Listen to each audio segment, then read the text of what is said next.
Yun, ang magandang araw po sa inyong lahat, Luzon, Visayas, Mindanao, pati na rin po sa mga kababayan natin mga OFW. Welcome po sa panibagong reaction video dito sa Makapili TV. So ito na nga po, medyo mukhang nagtatagumpay na po yung plano po ng mga kritiko ng mga Duterte, particular dito kay VP Sara. Dahil dun sa isang statement, dun sa isa sa mga press conference niya na medyo nakapagbitaw siya ng mga salita na patungkol nga daw sa kung sakasakali nga daw na may mangyari sa kanya, ipatutumba niya si Pangulong Bobong Marcos, si First Lisa Araneta Marcos, tsaka si Speaker Romualdez. So, siguro out of hindi naman frustration pero nagiging emotional na siya dahil nga sa nangyari nga dun sa pagkakakulong ng kanyang chief of staff at hindi niya matanggap na yung kanyang chief of staff yun yung pinagbabalingan dahil nga nakakontempt. So isipin nyo nga naman, this oras ng gabi gustong i-transfer sa Women's Correctional. So nakakulong po yung chief of staff ni VP Sara sa detention cell ng Kongreso, and then midnight, so this oras ng gabi gustong i-transfer ng House of Representatives papuntang correctional. So alam naman natin sa correctional, yan po nakakulong yung mga may pending cases, yung may mga outstanding warrant of arrest, tsaka yung mga convicted. So kay VP Sara, hindi deserve ni Attorney Lopez na mapunta doon dahil in the first place, hindi naman siya akusado, siya ay isang resource person. At the same time, wala naman siyang kaso, bakit siya dadalhin? At in the middle of the night pa yung naging proseso ng pag-transfer kay Atty. Zulaika Lopez. So dahil siguro doon, at tayo nga sinugod sa ospital si Atty. Lopez, kaya medyo nagpatong-patong na yung mga emotion ni VP Sara. Kaya siguro nakapagbitaw siya ng ganong klaseng statement. Pero maraming nang nagsabing mga abogado, may piskal, na hindi magagamit yun para makasuhan si Vice President Sara Duterte dahil wala namang batas na nakasaad doon na pwede siyang masampahan ng kaso. Pero syempre, yung mga kritiko ni VP Sara is ginagamit na ngayon yun para lalong sirain yung integridad, yung kanyang kapasidad bilang Vice President. So, eto nga po, nagbigay na po ng statement tong NBI at kikilos na sila dahil nga sa utos na rin siguro ng National Security Council, ng DOJ. So, parte sila ng national security ng bansa natin. So, mag-iimbestiga na po si NBI Director General Santiago. So, kahit naman siya, meron siyang binitawang before na statement yung kay Pangulong Duterte tungkol dun sa mga pinatay daw di umano ni Pangulong Duterte, pero wala namang maibigay na pangalan kung sino yun. So sa kanya hindi magagamit yun. So sa palagay ko sa kanya naman independent. So yun lang ang kinaka-worry lang ni VP Sara kasi sa panahon ngayon, sa administrasyon nito ngayon, mukhang hindi siya makakakuha ng fair trial. Pero ina-assure naman ito ni Director General ng NBI na magiging patas sila sa magiging investigasyon. So ito, panoorin po natin itong naging press con po ng NBI regarding dun sa issue, sa statement ni VP Sara na kung sakasakaling siya ipapatay, meron na rin siyang inupahan para tsugiin din yung sila Pangulong Bobong Marcos, si First Lady Lisa Marcos, tsaka itong si Speaker Romualdez. So ito, panoorin po natin to. Pero syempre, bago ang lahat, kung hindi ka pa nakasubscribe sa Makapili TV, baka pwede naman pong pakipindot po mo na yung subscribe button. At the same time, palike na rin ng video, wala naman pong bayad yan. Kaya pindot na. So ito, panoorin po natin itong naging press con po ng NBI para kumbaga magkaroon tayo ng idea kung ano po yung mangyayari sa pag-iimbestiga nila regarding doon sa statement ni VP Sara. Bureau of Investigation na investigate matters na merong threat, merong assault sa pinakamataas na opisyal, President, Vice President, down hanggang sa Chief Justice ng Korte Suprema. Kaya we step in. Alam nyo, kami marami ng mga political wag magalit sa akin, circus. No, hindi kami nakikialam. Tahimik lang ang National Bureau of Investigation, but this is a serious matter involving the life of the President, the First Lady, and the Speaker of the House. So, yun po. Kaya nag-step in na po kami at kailangan maimbestigahan ito. Okay. Sir, when you say stepping in, just to clarify, that means motu proprio because it's on part of your mandate na mag-invest, pwede kayo mag-step in? Totoo po yan. Dapat pumasok kami, motu proprio, mag-iimbestiga kami. But then, nagkataon na mabibilis din ang ating mga ang ating SOJ, Secretary of Justice, napakabilis ng ating Executive Secretary. They immediately called me and says that to check. Tingnan namin itong mga bagay na ito. Kaya ganun na nga nangyari. So Sabado pa lang ng madaling araw, umabot na sa amin yung video. So we immediately check it. When did you receive the call from the SOJ? Text lang, no? Text lang. Parang nakita mo na ba ito? Will you check this? Ganon. Yes, from the ES, from the Secretary of Justice. So immediately, tenext ko rin agad. Madaling araw, tenext ko na agad ang aking cybercrime chief, si Atty. Loto, to check the authenticity of the video. Ayun nga, napatunayan, nag-report sa akin si Atty. Loto na the video is authentic. Hindi yun AI generated, hindi yun deepfake. Talagang nag-exist yung ganong video. Alright. Ngayon, the next step, dahil authentic siya, the next step we did is to request for preservation. Facebook ang ginamit na platform. We requested Facebook to preserve that portion of the kanilang ayun, kaya naka-preserve po yun. Sir, yung mga pagbabanta doon sa kanyang doon sa video na nag-viral ngayon sa online, ano po yung grounds ito? Grave threats or pasok na ba ito doon sa paglaban sa anti-terror po? Maraming ang haka-haka, maraming sinasabi. Merong pasok sa grave threat, merong pasok daw sa sedition, may pasok daw sa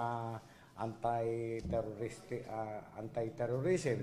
Hindi pa namin sinasara ang aming investigasyon. Diyan kami maglalaro. Depende sa ebidensya na aming nakuha at sa magiging ebidensya na ipipresent naman ni Vice President Sara. So talagang this will be a fair investigation, impartial. Wala kaming kikilingan. We will be professional para sa bayan nito. National security. Sir, may record, follow-up lang sir, may record ba kayo dati dito sa sinasabi niya na may threat na daw siya before? She asked help. Yung formal na na reklamo na merong threat sa buhay ni Vice President Sara, wala po kami natatanggap na formal request. Unlike what happened now, sabi nga ni Yusek Andres, self-confessed mastermind. Siya nagsalita na siya papapatay niya si Presidente. Kailangan patayin si Presidente, si First Lady, and the Speaker. Saan nanggaling sa kanyang bibig yun? Siya yung, kumbagay, mastermind. Siya yung nag-utos. So, yan ang gusto naming i-clarify. Unlike yung sinasabi niya, may gustong pumatay sa akin. Katulad ngayon, sabihin ko sa inyo, may gustong pumatay sa akin. Tatanungin niyo, sino, Judge? Hindi ko masabi kung sino. Unlike the threat na binigay ng ating VP sa ating Pangulo, sa First Lady, at sa Speaker of the House, nanggaling talaga sa kanyang bibig. So, yun ang iniimbestigahan natin ngayon. Siya bilang pangalawang pinakamataas na opisyal ng ating bayan, very influential, very powerful woman, at magsasalita ng ganyan, magkakaroon ng destabilization talaga. Sir, kasi kahapon parang the whole day, marami sa mga kakampanya, medyo kumakambyo. Ang sinasabi, hyperbole lang. What if hindi naman ang sasabihin niya? Yun na nga po. Antayin natin kung paano niya sasabihin na yun ay hindi totoo. Pero a figure of speech or whatever, taken out of context, no? Ang video niya kasi, ang salita niya, no joke, twice. No? Kaya seriously kinukonsider namin. Hindi namin ma-take that lightly. Okay. Sir, I'm curious na kasi this is the second time po na si Vice President issued a threat against the President. Okay. The first one was, she said, gusto kong pilipipin yung ulo. Gilitan ng leeg. Alam nyo, yung mga ganong threats, nasabi na yun, about 2 weeks ago or 3 weeks ago, we did not get into the picture. The NBI did not take that seriously, no? Yung gigilitan ng ulo ni Presidente, na yung ama ni Presidente huhukayin, itatapon sa West Philippine Sea, hindi namin yun pinapatulan. We take that yung masama lang loob niya or whatever, political salita, but this time, iba ito. Talagang derechuhan, sinasabi niya na kailangan ipapapatay niya si Presidente, First Lady, and the Speaker of the House. Serious matter ito. Ibang klase ito. Yes. Yes. Procedure. Tinanggap yung subpoena, pero what if, paano ba yun? Pwede akong tanggapin, tapos I will never show up. What if she does that? Wala kaming magagawa. Pwede kaming mag-file ng contempt charges sa court. Dahil hindi sinunod ang aming subpoena, pwede kaming mag-apply sa court. Your Honor, pwede bang i-contempt mo ito? Hindi kami sinunod. But we will not do that. We already have our evidence. At yung evidence nga na ibibigay sa atin ni BP Sara, yun ang i-collate namin and submit it to the prosecution service of the DOJ. But without, for example, without she doesn't show up, you can proceed with filing. We will proceed. We will proceed. At kung ano man yung ebidensya na nasa kamay namin, di yun lang. Ngayon, maraming pa naman yung process eh. Remember, law enforcement kami, investigating lamang. Mag-iimbestiga kami, yung kung anong resulta ng aming investigasyon, ipipresent namin sa prosecution office ng DOJ at sila ang magde-determine whether there is a prima facie evidence that na pwedeng mag-conviction yung ano. Iba rin threshold. Yes, oo. Ayun, sila magpapile nun sa court. Pagdating sa court nun, the court will again conduct investigation whether there is a ground to issue warrant of arrest. Pagka nag-issue ng warrant of arrest, ayun na, ibang stage yan eh. Sa amin kami, investigation lamang. Sir, Yes. So yung subpoena, of course, has an intent of filing a complaint later on, no? Yes. Ang main purpose namin ng sinubpina namin to give her due process, to give her chance to explain her side. No? Ganon. Meron na kaming hawak. Ayun nga, alam na natin lahat yun eh. Dineklara niya na in public. Yung deklarasyon niya na papapatay niya si Presidente. Ayun na, hawak na namin yun. Paliwanag niya, bakit niya nasabi yun? May justifiable reason ba siya? Ba't nasabi yun? Whatever. Ngayon, lahat ng makulate namin na ebidensya, sabi ko nga sa inyo, ipapile namin yan sa Department of Justice through the Prosecutor General's Office. Okay. Sila magde-determine ngayon. Anong charges pwedeng pumasok ito? So, whatever charges, isasampa yun sa korte kung meron man. At ang korte ang mag-i-issue ng warrant of arrest. At what point, sir, do we determine the culpability and violation of whatever law? Sa level niyo, sir, di ba sa subpoena nakalagay doon grave threats and then anti-terror? Sa subpoena, wala. Iniimbestigahan namin siya. We are... Shedding light, sir. To Ah. shed light for possible violation. yes, for possible violation, yes. So, for But can we say that those are the possible complaints against the Vice President? Maaari. At pwede pa. Yun nga, yung pinagsasabihin nyo kanina na grave threats, sedition, yung Anti-Terrorism Act, ganon. Titignan natin yung angulo. Sa ngayon, hindi ko pa masasabi with definiteness kung anong charges. Pero what's definite, Director, is that you are going to file a case. Ah, A complaint, sorry. hindi malayo po yan, ma'am. Hindi po malayo. But as to what, depends on what you find and then the determination of the PI, the PROSEC. Yes. Sir, can I go to 11479, anti-terror law? Alright. Medyo, paano po siya papasok doon? 4A? Section 4A? Hindi po namin na masabi pa.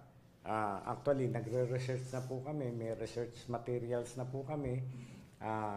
Actually po, magmi-meeting pa lang kami ng aking mga investigator, composed of lawyers, para maayos, maging maganda ang aming investigasyon. Sir, broad strokes, bakit po tinitingnan natin yung anti-terror law as one of the possible